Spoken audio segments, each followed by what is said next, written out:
آج ہمارا وزٹ ہے اسلامک آرٹ میوزیم۔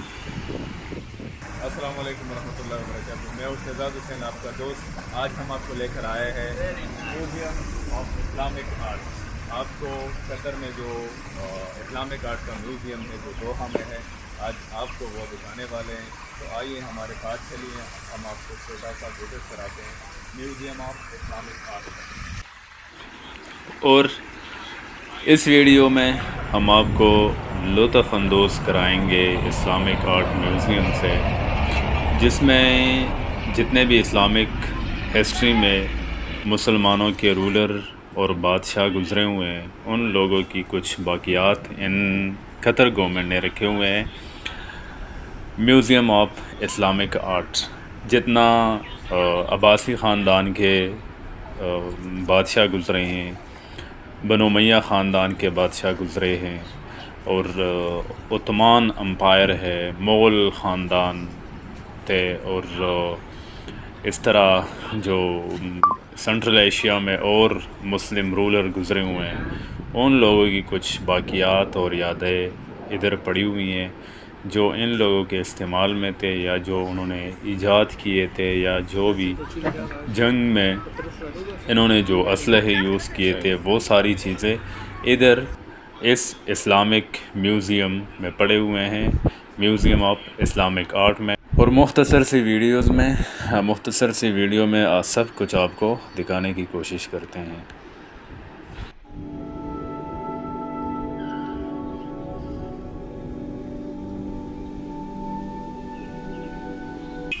یہ اسلامک آرٹ کا جو میوزیم ہے، یہ ایسی جگہ میں ہے جس کے لیفٹ سائڈ پر، جو میں نے آپ کو کل دکھایا تھا، کل ہم لے کر آئے تھے، دوحہ پورٹ روڈ اس کے لیفٹ سائڈ پر ہے، اور رائٹ سائڈ پر جو ہے یہ کارنیش اور ایرانی بازار کے نام سے جو مارکیٹ مشہور ہے، سوق واقف، وہ موجود ہے۔ اور یہ سائڈ پر چھوٹا سا ایسا بنائے گئے ہیں جس سے آپ کو پوری دوحہ کا ویو نظر آ سکتا ہے۔ اور یہ اسمال وہ مارکیٹ ہے جو ہم آپ کو لے کر آئے تھے کل، جو جمعے کے طور پر، جمعہ بازار کے طور پر چلایا جاتا ہے اور لوگوں کو انٹرٹین کرنے کے لیے بنایا گیا ہے۔ تو آئیے میوزیم کے اندر چلتے ہیں، آپ کو اسلامک آرٹ میوزیم کے اندر کا تھوڑا سا ویو دکھاتے ہیں۔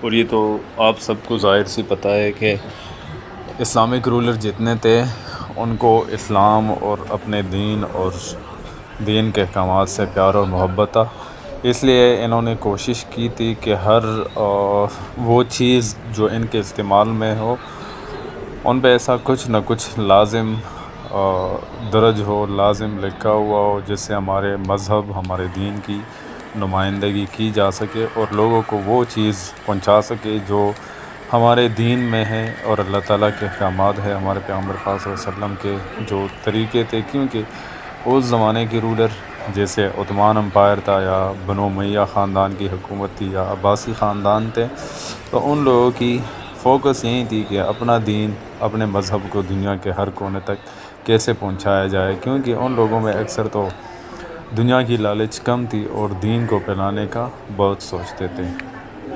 یہ سارے برتن جتنے بھی آپ کو نظر آ رہے ہیں، یہ زیادہ تر وہ برتن ہیں، کچھ ان برتنوں کے ڈیزائن کے مطابق ابھی بنائے گئے ہیں، لیکن وہ میپ و نقشہ اسکیچ اسی زمانے کا ہے۔ اور اکثر پلیٹوں میں عربی میں کچھ لکھا ہوتا، یا تو کلمہ لکھا ہوتا، یا کچھ اکثر رولر کے نام لکھے ہوتے تھے جو اس ٹائم کا رولر ہوتا تھا۔ اور یہ اکثر ایسا ہوتا کہ محل میں جو لوگ بیٹھے ہوتے تھے، وہ کوشش کرتے کہ اپنے بادشاہ کو، اپنے رولر کو خوش رکھنے کے لیے، کرنے کے لیے ان کو ایسے تحفے اور گفٹس بنا کے دیتے تھے جس میں اس کے نام وغیرہ درج ہو، اور یاد درج کرنے کی وہ کوشش کرتے تھے۔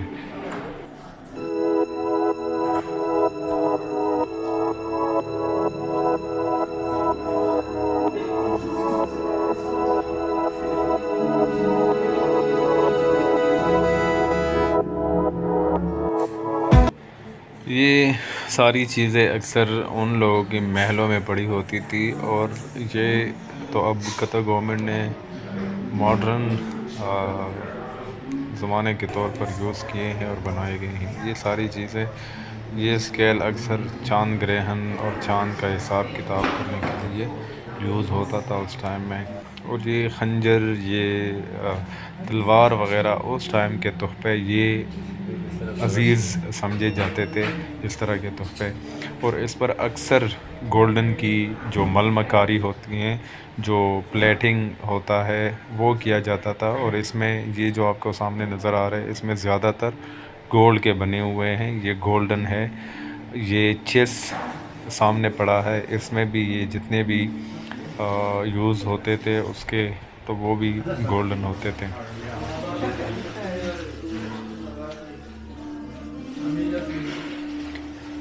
جیسے یہ پلیٹ برتن آپ کو جتنے بھی نظر آتے ہیں، اس میں گولڈ کی لکائی گئی ہے. اور سارا جو مکاری کیا گیا ہے اس میں، یا پلیٹنگ کی گئی ہے اس پر، تو وہ سارے گولڈ کی ہے. اور یہ تقریباً سنٹرل ایشیا کے جو بغداد عراق میں واقع ہے، ان میں جو لاسٹ عباسی خاندان کے بادشاہ تھے، رولر گزرے ہیں، جس میں لاسٹ جو تھا وہ معتصم باللہ گزرا ہوا ہے. اور یہ اس کی یادیں اور یہ باقیات اس کی محل کی ہے. یہ سارے جو پڑے ہوئے ہیں، یہ برتن جتنے بھی آپ کو نظر آتے ہیں. اور یہ گفٹ باکس جو تھا، یہ بھی اس ٹائم کا ایک عظیم اور اچھا سمجھا جاتا تھا. یہ سارے برتن جتنے بھی چیزیں آپ کو نظر آ رہی ہیں، سنٹرل ایشیا میں جتنے بھی رولر گزرے ہیں، جیسے مغل خاندان تھا، یا تیمور لنگڑا جو بعد میں منگول سے شکست کھا گیا تھا، یا بادشاہ شاہ ظفر جو مغل خاندان کا آخری بادشاہ تھا، اس کے سارے باقیات انہوں نے جمع کیے ہوئے. یہ سارے برتن ان ٹائم کے اسی ٹائم کے پڑے ہوئے ادھر. اور جو عراق میں بغداد شہر جو عباسی خاندان کا دارالخلافہ تھا، یہ سارے باقیات اور یہ گولڈ وغیرہ جتنے بھی چین ہے، رنگ ہے، یہ اسی ٹائم کے ہے اور اسی بادشاہوں کے استعمال میں تھے یہ ساری چیزیں. یہ سنٹرل ایشیا کے لیے انہوں نے ایک الگ گیلری بنائی ہوئی ہے، اور اس میں یہ ساری چیزیں انہوں نے رکھے ہوئے بہت اچھے اور ایک رینڈم طریقے سے، جو بہت زبردست لگ رہا ہے. یہ ایک چراغ ہے جس میں آئل، سرسوں کا آئل یا دوسرا قسم کا آئل ڈال کے جلاتے تھے روشنی کرنے کے لیے.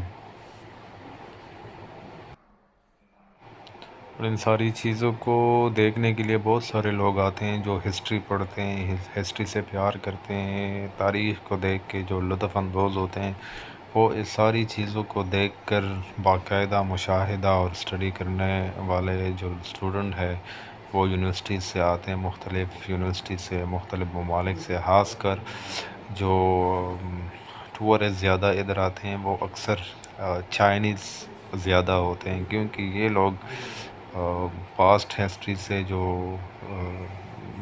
پہلے زمانے کے لوگ تھے وہ کیسے رہنا چاہتے تھے اور کیسے رہ رہے تھے، ان ساری چیزوں میں یہ لوگ بہت انٹرسٹڈ ہوتے ہیں. اور ادھر جدھر میوزیم میں بھی جاؤ، جتنے بھی میوزیم ہیں قطر کے، اس میں زیادہ تر لوگ آپ کو چائنا، جاپان، ان ممالک کے زیادہ ملیں گے، اور باقاعدہ ایک پراپر تیاری کے ساتھ آتے ہیں اور ادھر فوٹوگرافی بھی کرتے رہتے ہیں، کچھ چینلوں کے لیے، کچھ اپنے ویلاگز وغیرہ کے لیے.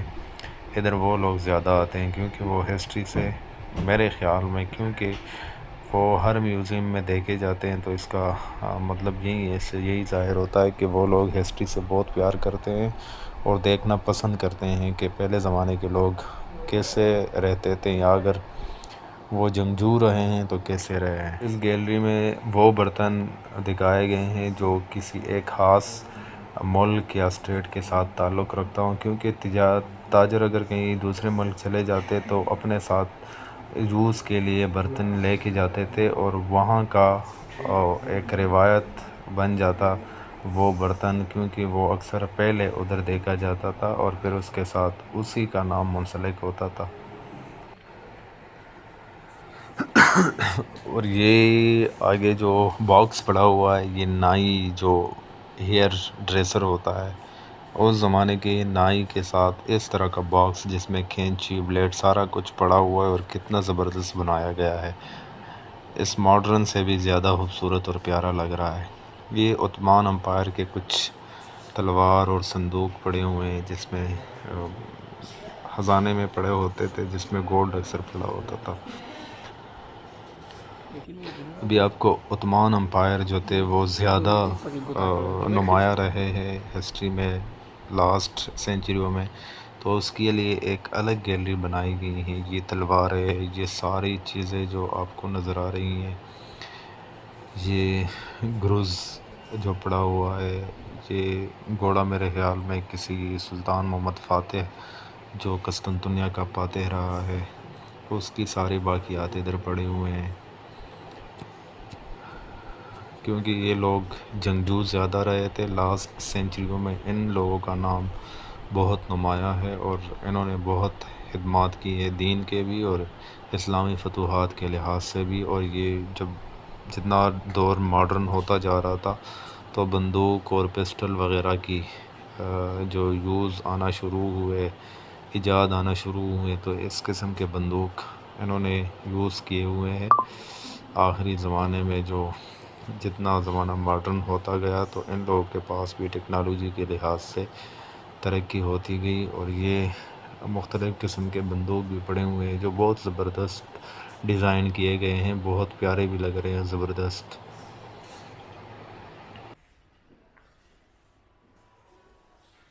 یہ پوری گیلری جو ہے وہ عثمان امپائر جتنے بھی گزرے ہوئے ہیں ان کی جنگی اوزار جو ان لوگوں کے استعمال میں تھے ان کے لیے بنائی گئی ہیں، اور یہ سارے اوزار اور یہ جنگی اسلحہ وغیرہ انہوں نے استعمال کیے۔ یہ تھا اسلامک آرٹ میوزیم، جو ایک چھوٹا سا ویڈیو ہم نے بنایا اور آپ لوگوں تک پہنچانے کی کوشش کی۔ اپنا 100% کوشش کی کہ آپ لوگ اس سے لطف اندوز بھی ہو اور آپ لوگوں کے علم میں تھوڑا سا اضافہ بھی ہو کہ اسلامک رولر کیسے زندگی گزار رہے تھے اور کیا کیا ان لوگوں نے ایجاد کیا تھا اور کیا کیا استعمال کیا تھا اپنی زندگی میں۔ اپنے ویڈیو کو اختتام تک پہنچانے کے لیے آپ لوگوں سے اجازت لیتے ہیں، اور آپ لوگ ہمارا پیج لائک کرنا اور فالو کرنا نہ بھولیے گا، کیونکہ یہ سارا جو ہم کچھ کرتے ہیں یا کر سکتے ہیں یہ آپ لوگوں کی پیار سے اور سپورٹ سے ہم آگے بڑھا سکتے ہیں۔ اگر آپ لوگوں کا پیار اور سپورٹ ہمارے پاس نہیں ہو تو شاید کہ ہم کچھ بھی نہیں کر پائے۔ تھینک یو سو مچ۔ اللہ حافظ، ہمیشہ خوش رہیں، آباد رہیں۔ تھینک